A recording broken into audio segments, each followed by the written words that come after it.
C'est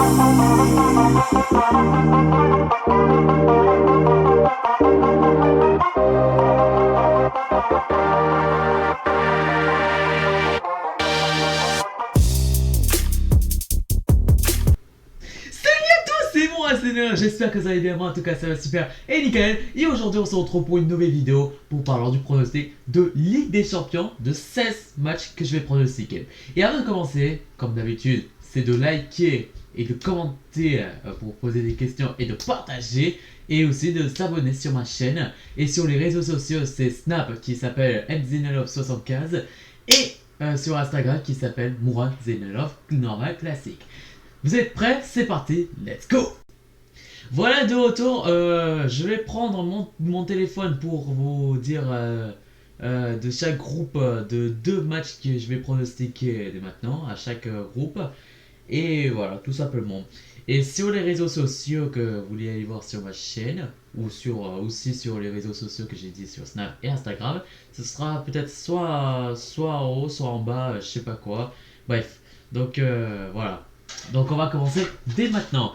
Alors on va commencer par le premier match, on va commencer par le groupe A. On va commencer le groupe A, B et C. On va commencer par le groupe A pour pronostiquer le match Bruges-Paris Saint-Germain. Alors, pour commencer, on va parler du Bruges. Franchement, Bruges, c'est vrai que c'est une équipe belge qui ont une très bonne équipe. Qui malheureusement, ils ont perdu un Nigérien, ça s'appelle Juma ou je sais pas qui a fait une belle saison, qui a je sais pas combien payé qui est parti, mais bon, c'était un très bon joueur. Surtout qu'ils ont mis Diatta du Sénégal, aussi surtout des joueurs que vous reconnaissez bien, Mignolet, le gardien de but de Bruges, et les autres joueurs que vous voulez aller voir sur l'équipe. Et du côté Paris Saint-Germain, on commence d'être bien parce que lors du match contre Nice, Paris Saint-Germain, depuis vendredi, ils ont très bien commencé et démarrent fort depuis qu'ils ont gagné 4-1 au stade de Niçois alors qu'ils ont pris 2 cartons rouges.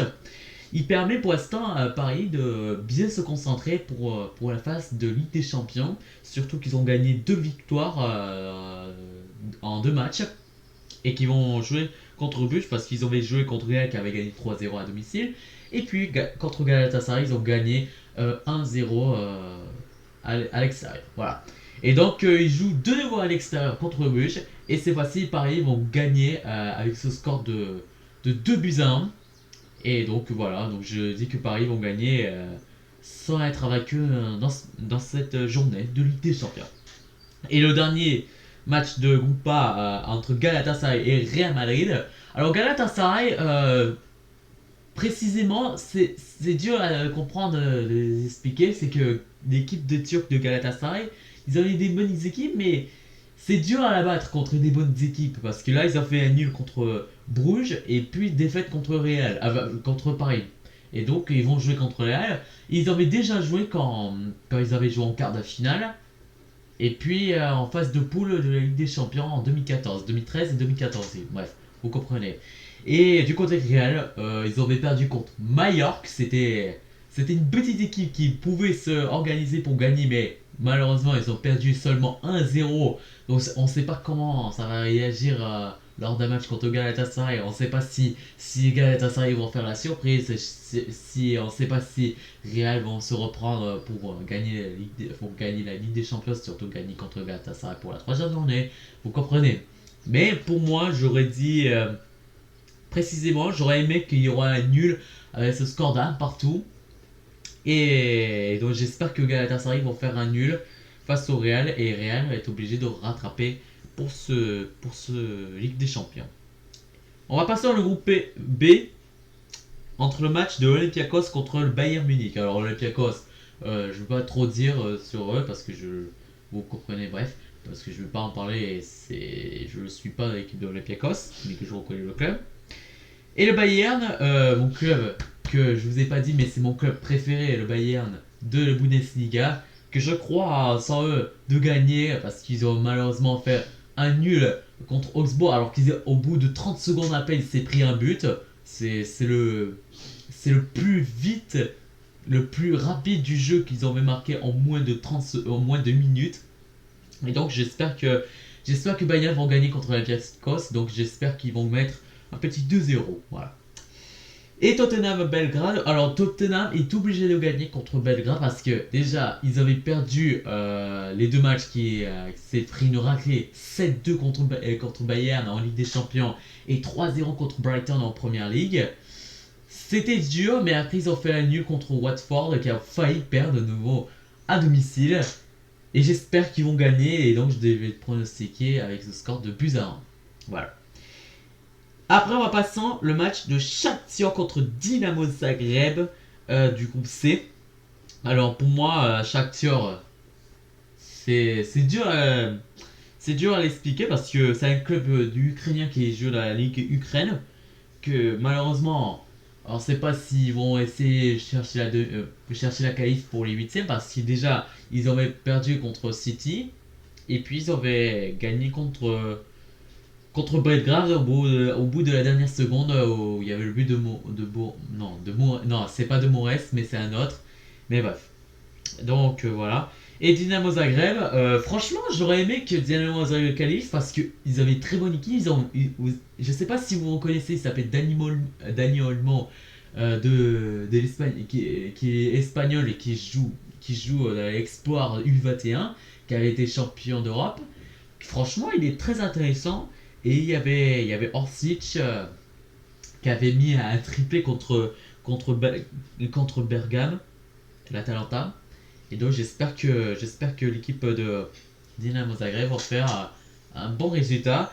Et d'ailleurs pour ce qui concerne pour le pronostic de chaque tir contre Dynamo Zagreb, j'aurais dit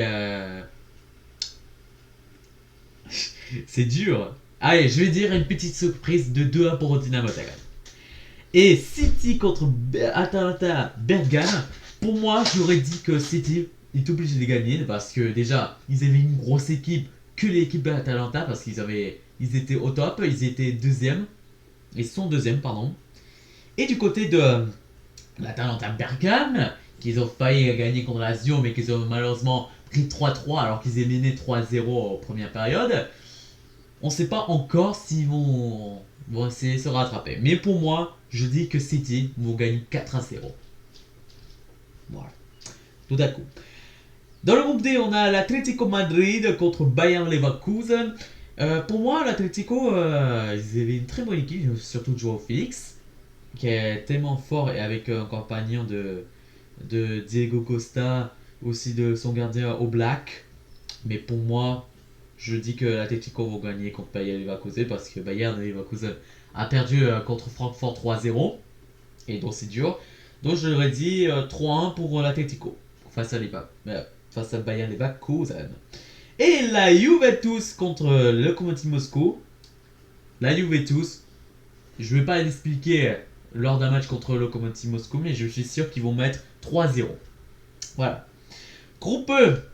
Salzbourg contre Naples. Alors Salzbourg, j'aurais aimé gagner. J'aurais aimé qu'ils gagnent contre Naples. Ce qu'ils ont fait contre Liverpool, c'était une surprise presque totale. Parce qu'au début, ils avaient perdu 3-0. Après, rattrapent 3-3. Et après, malheureusement, Liverpool, ils ont réussi à mettre 4-3 grâce à le but de Mohamed Salah. Mais bon, ils ont une très bonne équipe. Ils ont Haaland, ils ont Ominamino. Ils ont qui encore? Ils ont des bons joueurs. Mais je vais pas l'expliquer quand même, franchement, c'est juste sublime. Et du côté de Naples, on voit que Naples, ils avaient tellement réagi en ce moment. Surtout qu'ils avaient pas fait le match pour le moment, mais ils vont jouer le match aujourd'hui, la Serie A, mais je sais pas contre qui. Donc j'espère qu'ils vont gagner et j'espère qu'ils vont rattraper. Mais pour moi, ce sera la surprise, c'est que l'équipe de Salzbourg vont gagner contre Naples 1-0. Alors vite fait, je vais faire la fin. Voilà, de retour, il y avait la porte qui s'est ouverte parce que j'ai pas bloqué le livre. Et donc si jamais si vous entendez la porte claquer fort, bah désolé pour moi, mais après je l'ai fermé, j'ai mis le livre, donc tant mieux, on est très calme. Et le dernier match de groupe E, quand on était tout à l'heure, parce que j'avais dit que Salzbourg gagnait contre Naples 1-0, j'ai dit que maintenant pour le match de Genk contre Liverpool, Liverpool, la surprise, ils vont gagner 4-1. Voilà. Groupe E, groupe F, pardon, entre le Slavia Prague et le Barcelone. Franchement, Slavia Prague, au bout de la première journée, ils avaient été pas très très bien, surtout qu'ils ont failli battre la surprise contre l'Inter. Eh bien, on espère que l'équipe de Slavia vont faire mieux que ça, parce que contre Barça, c'est dur, parce qu'ils avaient gagné contre Eibar 3-0. Et donc, on va voir si jamais Slavia Prague vont gagner. Et donc, Barça, logique, avec Suarez, Griezmann et Messi, les trois attaquants de génie, vont mettre les buts qu'ils vont mettre, là, c'est-à-dire de mettre 3 ou 4 buts contre Slavia. Mais moi, je propose qu'ils vont mettre, ouais, ils vont mettre 2-1 seulement. Voilà.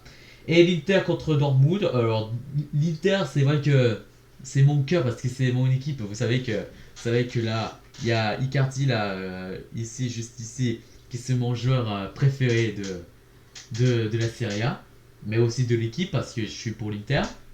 Parce que c'est avec le truc serpent. Et du côté d'Ormuz, franchement, ça passe très très bien parce qu'ils avaient gagné, je crois, 1-0 parce qu'il y avait le deuxième but qui a été annulé à la 84e. Mais ils ont pouvaient faire mieux jusqu'au bout contre l'équipe de l'Inter. Et ce qui concerne pour les deux équipes qui vont jouer, je dis que Dortmund vont gagner. Voilà, 2-0. Groupe G avant dernier groupe. Leipzig Zénith. Alors Leipzig, franchement, ils avaient commencé très bien en première journée contre Benfica qui aurait gagné 2-1. Mais contre Lyon, ça passe pas très bien. Et derrière Lyon, je vous dirai après. Mais ils avaient gagné 2-0 contre Leipzig. Mais je vous le dirai après sur le Lyon parce qu'il y avait beaucoup de choses que je voulais dire. Après, du côté de Zénith, franchement, j'aurais aimé qu'ils gagnent face à Zénith parce que face à Leipzig, pardon, parce qu'ils avaient une très bonne équipe. Ils avaient Asmou, ils avaient Diaoba, ils avaient aussi surtout Lunev, je sais pas qui ça. Mais j'espère qu'ils vont gagner. Et donc, ce qui concerne pour le pronostic, je dirais à partout. Et Benfica et Lyon. Benfica, je vais pas en parler parce que eux, c'est l'équipe portugaise, donc je vais pas en parler.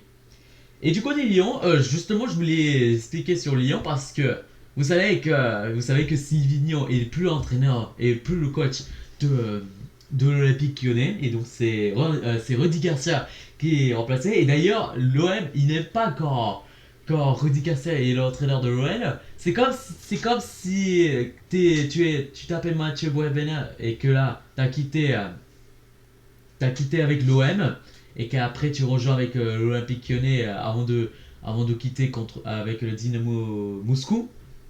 Et bien ils avaient été insultés, ils étaient pas gentils avec Evan Bueno, donc c'était pas bien.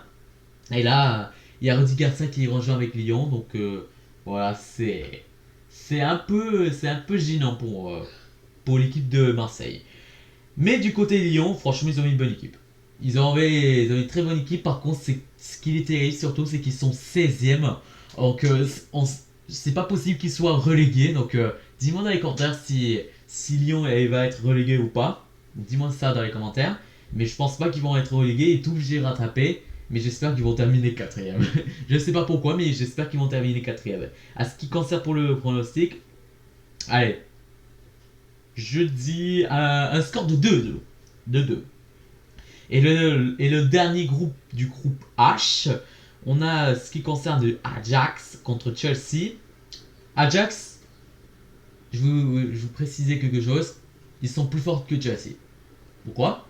Parce que l'année dernière, ils étaient arrivés jusqu'aux demi-finales. Et du côté de Chelsea, c'est une équipe franchement qui est pas mal et qui est surtout forte. Mais le problème, c'est que Chelsea, ils avaient perdu Hazard, qui ont vendu plus de 100 millions. Et qu'ils ont perdu aussi des joueurs qui, qui franchement est le plus important, David Luiz et Hazard. Mais après, ils ont recruté Pulisic, Ils ont gardé Hudson Odoi parce que franchement Hudson Odoi c'est un régal pour lui. Ils ont recruté James en provenance de Wigan Athletic. Vous ne connaissez pas, c'est une pépite qui est à latéral droit. Mais j'espère que l'Ajax ils vont gagner un score de 3 contre Chelsea. Et le dernier match entre Lille et Valence, pour moi, on y croit Lille, on y croit tous pour Lille parce que pour dédicace à tous ceux qui sont lillois, je vous dis clairement que Lillois vont gagner obligés face à Valence de faire une victoire parce que ce qu'ils ont fait contre les deux matchs qu'ils ont perdu entre l'Ajax et Chelsea, ça a été pas facile, même si je pense qu'ils ont une très bonne équipe, ça reste une grosse groupe très difficile. Et du côté de Valence, ils ont failli perdre contre l'Atlético, mais Parreiro, ben, c'est un génie parce que c'est le tireur du coup franc.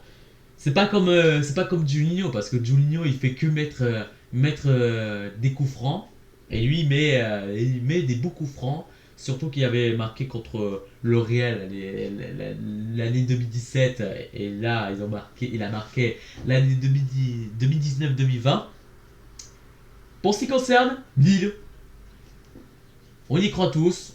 Je pense que Lille vont gagner un score de 2-1 et ils vont dépasser devant Valence ou devant Chelsea, etc. Bref, voilà, c'est tout pour aujourd'hui.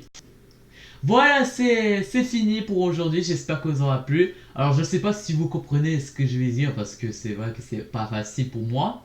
Mais pour moi, vous avez compris, je suis chaîne youtubeur.